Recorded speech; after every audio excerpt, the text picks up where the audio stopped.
Hi everyone, I am back with my second issue of the Aliens Genocide from Dark Horse Comics. If you want to pick up this series, you can either pick up the individual 4 issues, or they do have a remastered trade paperback, and the story's also included in Aliens Omnibus Volume 2. So if you want to go online, you can definitely order any one of those if you want to read this story for yourself, and I definitely recommend it. There's also the book, which is a little more in depth, but it covers the same story. Okay, now this issue starts off with a bang, with Daniel Grant, our company man, waking up and someone telling him it's time to go. He then focuses his eyes a little bit because he's just woken up, and he sees a xenomorph hovering right over him, ready to pounce. We then see that this is just a training hologram, and Major Lee is just messing with him. Now this is something we've seen before in the Aliens movie. The company may be important on Earth and out into space and on other worlds as well, but once out on a mission with the colonial marines, these company guys better keep up, because to the marines, they're usually just dead weight. We now pick up here in a briefing with the marines and Major Lee.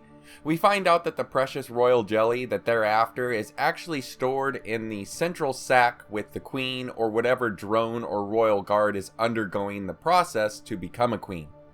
What's really interesting here though is that they highlight a few of the outside 5 sacks that are around the queen and say that this may contain an alien more dangerous than anything they've ever encountered. So I cannot wait to find out what kind of alien is inside there. We continue on with the briefing where the guys are told to aim at the legs of the xenomorph. We all know too well how the chest and head shots on the xenomorphs and aliens sent out a cascade of deadly acid in all directions. A leg shot won't bleed too much, and it cuts down the alien's mobility, which is hugely important when one of the Xeno's best weapon is its speed and agility. The tech just keeps getting better too from Aliens to this comic book. Now the Marines have suits called the Z-110, acid neutralizing combat wardrobe, meaning that they can take acid blood splashes and keep on fighting safely. Later on we pick up with Major Lee and Mr. Grant, and now this is where we see an even darker side of the company Neopharm. Now from issue 1, I told you guys that this isn't Weyland-Yutani but Neopharm, and they are just as crazy when it comes to getting their hands on alien biotech. Daniel has taken a cell of his own and created a donor host to birth an alien. The host has no brain. It looks almost like a giant-sized chicken that you take right out of the plastic wrapping from the grocery store. The difference being is that this one has an alien queen chest burster growing inside of it. Since the first issue, we keep seeing one particularly large marine named Henriksen. Daniel even thought this guy was the major when he first ran into him.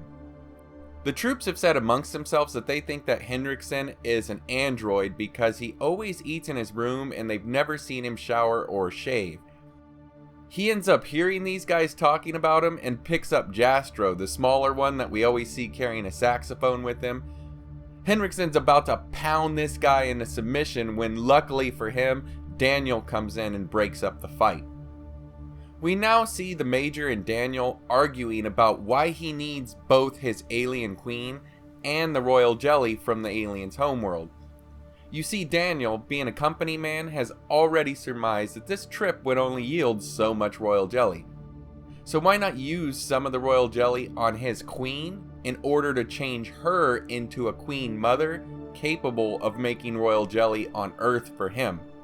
I mean, that's not crazy or risky at all, is it?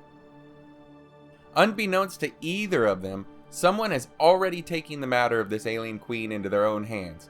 Someone on the ship has taken a weapon from a cache on board that everyone has access to in order to take this queen out, and they succeed, with one of the rounds pretty much decapitating the queen chestburster. Daniels is really worrying now, and that's just what company guys do, worry about their bottom line. He knows that they have a saboteur on board. The Major isn't fazed. Heck, she's been fighting aliens for years. But Daniel knows from his business background that a war with you on one side with your men against a common enemy, that's easy. You can train for that. You can run drills, look at variables, and get prepared for a fight when you know that you and your team are united. It's when you have to deal with infiltration. That's an enemy that can be much more dangerous than the obvious enemy standing right in front of you. Well, after all this build-up, we are finally there, guys. The Marines have pulled into orbit around the alien homeworld. And now they're using a drop ship to drop down into the planet's heavily clouded atmosphere. We even get calm musings from the pilot, sounding like a modern day pilot for the airlines, telling the Marines to just sit back and enjoy the flight. That is until they break through the clouds, only to see all hell breaking loose on the planet. The entire surface is crawling with aliens, a massive civil war of two warring alien hives. And I hate to leave you guys on cliffhangers, but this series is only 4 comic issues long, so I'm going to break these up into single issue episodes. Once we get into the longer series to cover, I'll combine issues into episodes instead of doing them one at a time. But yeah, guys, what do you think about this issue? I can't wait to see the war up close on the planet and see how the heck these guys will even find a place to land with this many aliens fighting on the surface. I know that there are issues to having this many aliens on one planet, like where are all the hosts these came from, and how are the Red Warriors full grown so quickly? But that's just what I love about Genocide. Some logic is set aside, but it's for the bigger picture, and that is unbridled alien on alien fighting action on an epic scale. Thanks again for watching, everybody, and we'll see you next time with issue 3 of Aliens Genocide. Take care, and have a good one.